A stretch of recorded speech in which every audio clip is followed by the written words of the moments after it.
The top four is getting heated up. Liverpool on the chase, 7 games winning streak in a row. A point difference between the number 3, number 4, and Liverpool number 5. Today we discuss the race for the top 4.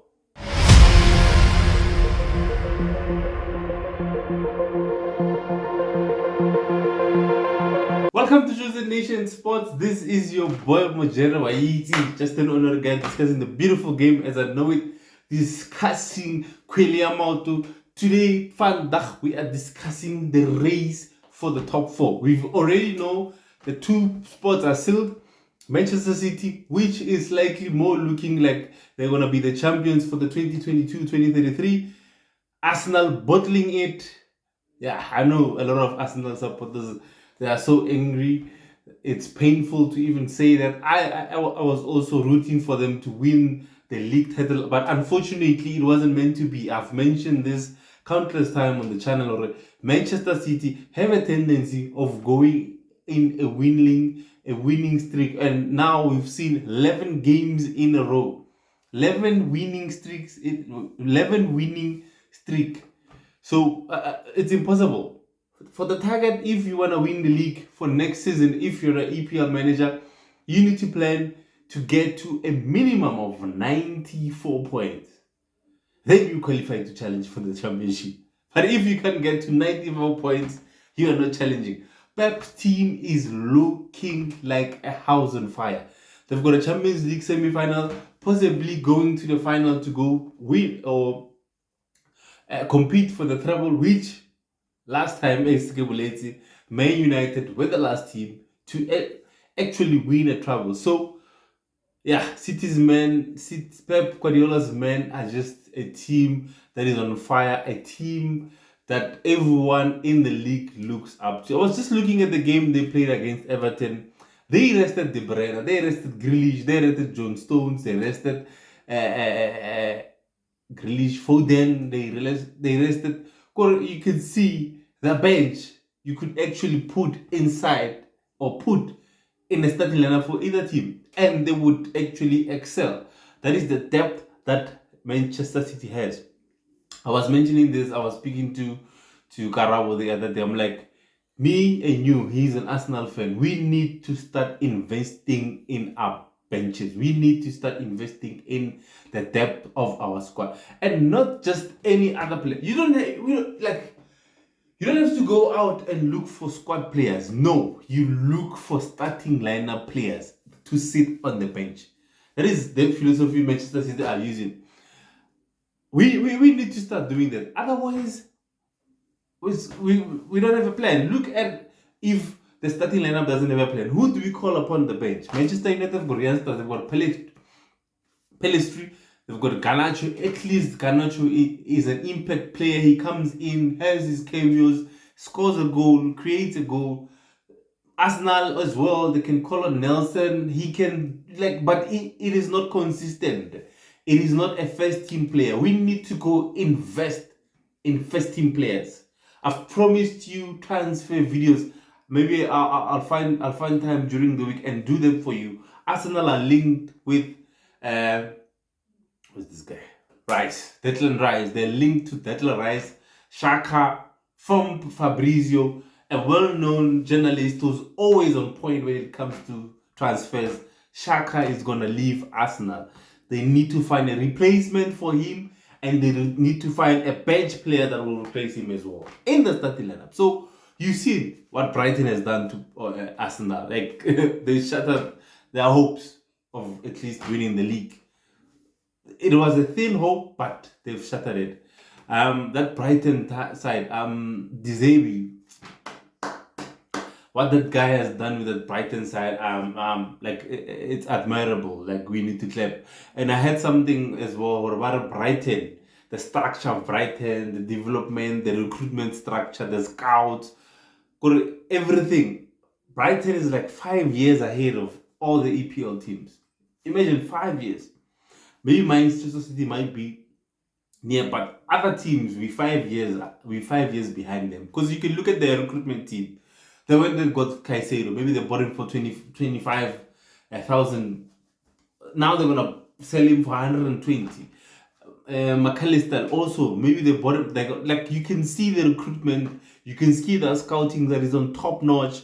Look at the players they've sold throughout the years, how much money they've made. It also it reminds me of Borussia Dortmund in Germany. If you look at Borussia Dortmund, I think with Benfica as well. If you look at the players that they sold and how much they've sold them for and how much they bought them from, you will ask yourself, who is their scouting team? Why are not the big guys at least maybe pouching those guys instead of pouching the players?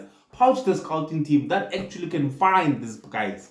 But I think that a problem is with big teams, we are so relentless, we are impatient with youngsters. We don't have time to develop players. We want someone who is ready to go. So yeah, so that's it. The top two, yeah, then get off motivate. The top two have been sealed. Arsenal and Manchester City are playing in the Champions League next season. Now it is up to Newcastle, Manchester United, and Liverpool. A point difference between third and fifth. But keep in mind, Man United and Newcastle have got a game in hand. But game in hand doesn't guarantee you wins. Now the important thing is Newcastle on Thursday are playing against a team that we just spoken about, Deserby's man, Brighton. A very interesting game that's going to be, I think that will also determine if a Newcastle are taking another step into the top four. Man United next game is against Bournemouth. If we win that as well, it's a step. Liverpool have to go and play Aston Villa's team, and which I have to say, I think I've said it, I am not sure, but the amount of work that Unai has done at Aston Villa as well has to be applauded. If you look at when they appointed Unai and now the points that he has accumulated, he's second on the log, and number one, obviously, the champion. Okay, former champions to be champions, they the ones are topping the table. But you can look at the amount of work that he's done. Took that Aston Villa team from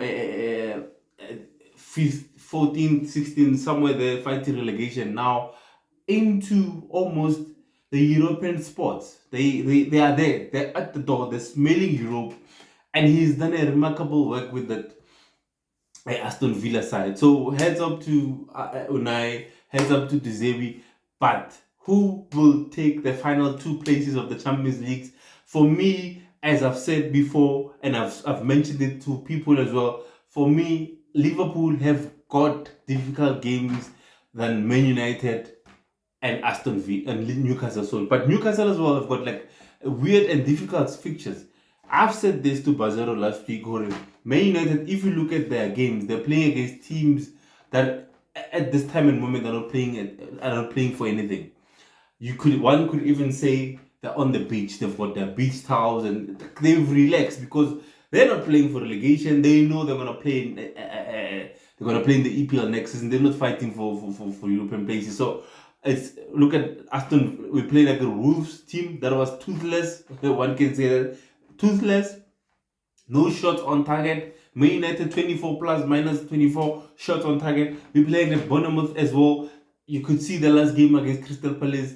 They were on the beach. We playing against Fulham. Maybe they might give us a run for our money. Chelsea as well, but Chelsea, I don't think they'll make ground in the European. I think Chelsea, for me, I think Chelsea is gonna be the one that's the tough game. But Fulham and Bournemouth, I think they're just playing just for Buffett's season. I think they're gonna put in squad players, test new combinations for next season, for the preseason as well. But Liverpool have to play Aston Villa, who themselves are also fighting for, as I've said, European places. Liverpool have to play again.